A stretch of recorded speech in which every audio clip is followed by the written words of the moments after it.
In the heart of New York City lived Emma Collins, a bright and ambitious girl studying journalism. She was the kind of person who believed in stories. Not just the ones she wrote but the ones life created. One rainy evening, while she was rushing to catch the subway, she bumped into Ethan Miller, a young architect with tired eyes and a gentle smile. Their papers scattered across the wet pavement, and as they both knelt to pick them up, something sparked, not just attraction, but a strange sense of connection neither could explain. From that day, their lives intertwined. Coffee dates turned into long walks in Central Park, and laughter filled the spaces where silence once lived. Emma's passion for writing inspired Ethan, while his calm strength grounded her restless soul. They talked about dreams. Emma wanted to publish a book.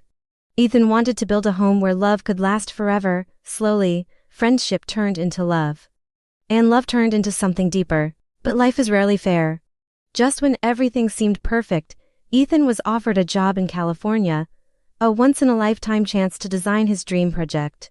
The night before his departure, they sat by the Brooklyn Bridge, watching the lights shimmer on the water. Emma's heart ached, but she smiled through her tears. "Promise me," she whispered, "that no matter where you go, you'll never forget us."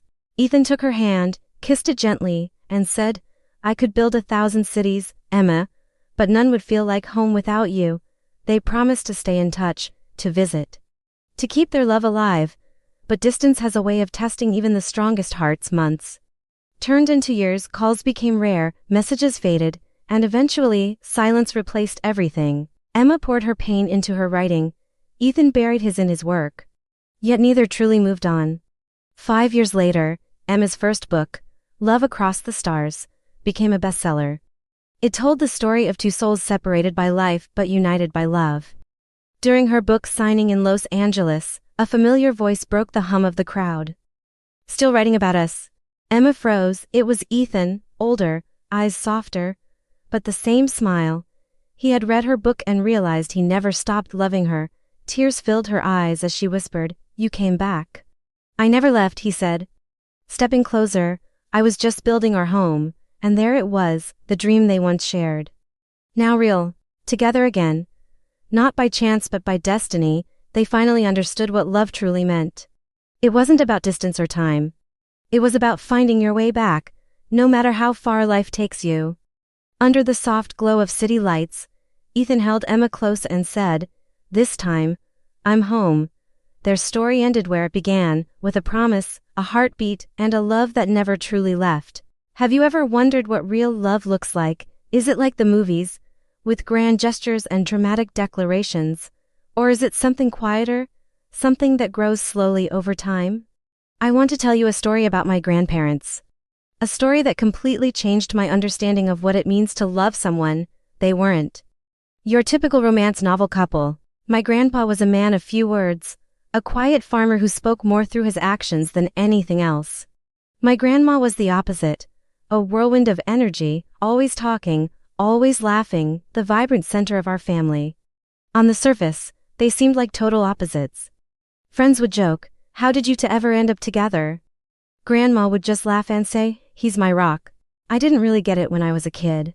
I saw love in the fairy tales I read, where a prince would save a princess. My grandpa never saved my grandma from a dragon, but he did something else.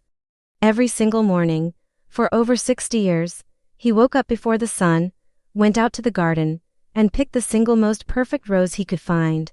He'd place it in a small vase on the kitchen windowsill, right where she would see it when she came down to make coffee. He never said, "I picked this for you." He never needed to. The rose said it all. And my grandma? She showed her love in 1,000 different ways. She learned how to fix the old tractor engine just by watching him, so she could help when he was tired. She'd always save him the corner piece of the brownie, his favorite. Even if she wanted it herself, she would read the newspaper to him in the evenings when his eyesight started to fail. Her voice a comforting melody in the quiet room.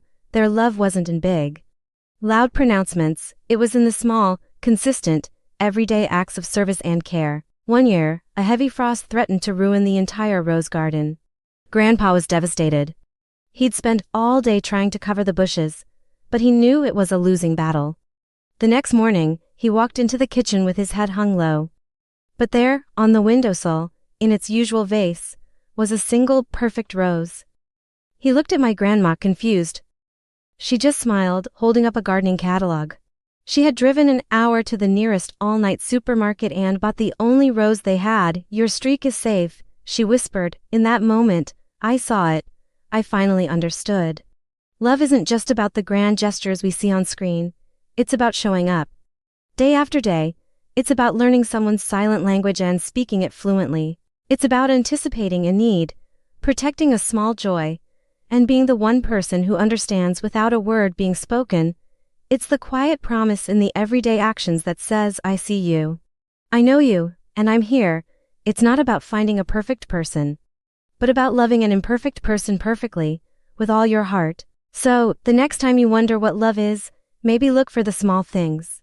The cup of coffee made just right, the shared silence that feels comfortable, the quiet support during a tough time. That's where the real magic is. That's the kind of love that lasts a lifetime. Thank you so much for watching and for letting me share this piece of my heart with you. See you in the next one.